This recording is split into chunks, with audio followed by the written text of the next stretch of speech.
Mark, first thing, you're here and not in Barnsley. Yeah, I think that probably comes from the fact that I was offered that job a couple of years ago now when I was at Swindon, and yeah, but that's like I say, that was then. I got a job to do at Forest Green. I'm enjoying it, looking forward to it. And you go to Newport off the back of 3 home wins in a row.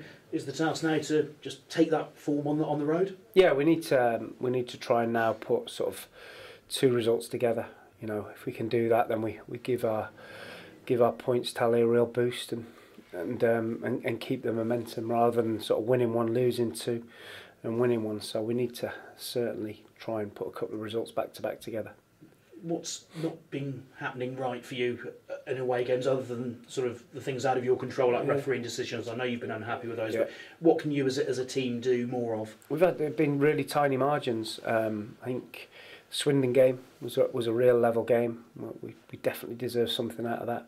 The Carlisle game was another really even game. We didn't get the rub of the green there. And the Exeter game, we were really good in the first half. We could have easily been well in front, and the second half we weren't as good. So it's been small margins, and we have to try and put that all together now and do whatever we can to get a result. And you're playing against a side who've got a Wednesday to Saturday turnaround. You know all about those from last week, so you know a bit of pressure on Newport, especially if you know there's still a little bit of Wembley excitement in those legs of theirs. Yeah, they've done great, haven't they? You know, a brilliant achievement for Mike there and the players to be able to get to that stage of the FA Cup and take Tottenham as close as they did. And you know, I thought they were good last night. They pressed really high early on and were really on the front foot. But it's inevitable with the team of squad of Tottenham's quality. They're going to get you somewhere in the end. And you know, it turned out to be a long night for them. But I'm sure they'll really enjoyed the experience, and I'm sure they'll get plenty of rest time between now and the weekend, and their focus will be, I'm sure, trying to get in the playoffs. So we're not expecting anything different than a fully motivated Newport County. Yeah, I suppose their manager will be telling them that Saturday against Forest Green is more important than Wednesday against Spurs. I'm sure he was. You know, they're only sort of a couple of wins off the playoffs, and or a win and a draw, whatever, off the playoffs. So I'm sure that's where they're looking, and rightly so. But listen, you're not going to go anywhere and get given anything. We're for not 1 minute do we think that because Newport have played Tottenham on Wednesday, it's going to be an easy day for us. It's going to be quite the opposite. Do you feel that the January signings are beginning to bed in now? And I suppose results helps that process as well, doesn't it? I think that's always been the plan, that we could get them in and hit the ground as quick as we could. So there is always going to be a period of adjustment. But I think the boys that have come in have shown in glimpses what they can bring to the rest of the squad, and we've not really been out of any game, since they've been here. We could have possibly got results in all of them. As they get better bedded in, can you do a little bit more? Can you ask a little bit more of them tactically? A lot of our work has been tactically to try and show them what it is we do and what we're about, because every other club is different. So it's important that we do it step by step. We can't do it all at once, and it's all about getting a result on a Saturday and trying to make sure we stay in the league. Obviously, you switched to 4-4-2 last weekend. How big an adjustment is that for the players to have to make?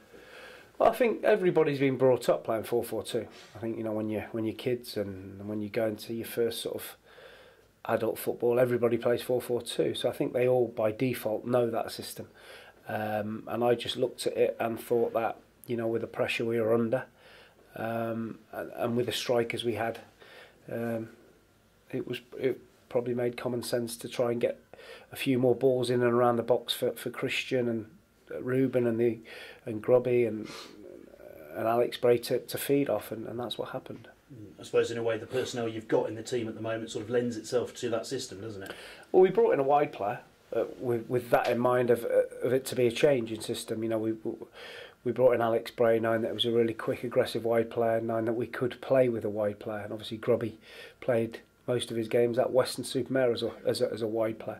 So we knew we had that facility there to use, but it came probably quicker than we anticipated. 2 final questions from me. Training ground, have you been able to sort of get out on the grass a little bit, or is it still sort of snorkels and masks? Yeah, we've managed to get on today. We've managed to get on some grass today, and it's gradually drying out with sort of dry cold week we've had. So we've been able to do a little bit today for certain. And injuries? How's the squad? Yeah, we're okay. We're in good shape. Thank you. Good luck. Thank you. Mark, you know, when you look back to the game here against Newport, 4-0, it was probably a real low day for everybody, but your team's changed quite remarkably since then. I think if I looked at the team sheet then, there's probably 4 players from that team that are likely to start on Saturday. Yeah, I think the interesting point going back to that game was the week before we played remarkably well against Accrington at home. We got beat, but we should have won. We played really, really well, and we were sort of really confident. And then we went into that game and we got beat up really physically. And Newport are a really good physical team. They do what they do really well. And I think now we've added a bit of physicality with what we've brought in, so it enables us to compete on that level. Was the Newport game then the moment where you thought, I need to make changes to the squad? Well, it was difficult because it was such a long way away, but you know, you're looking at the more experienced players sort of in and around that squad at that time to try and give us a lift, but it didn't quite work like that. So we had to try and get players ready to come in January that were ready to play and ready to hit the ground running. Yeah. What threats will Newport bring to your team on Saturday? Well, they've got some really good players. They, you know, like Josh Labadie, I think, is an outstanding prospect or an outstanding player. You know, Frank Newbley's had a new lease of life since he's gone there.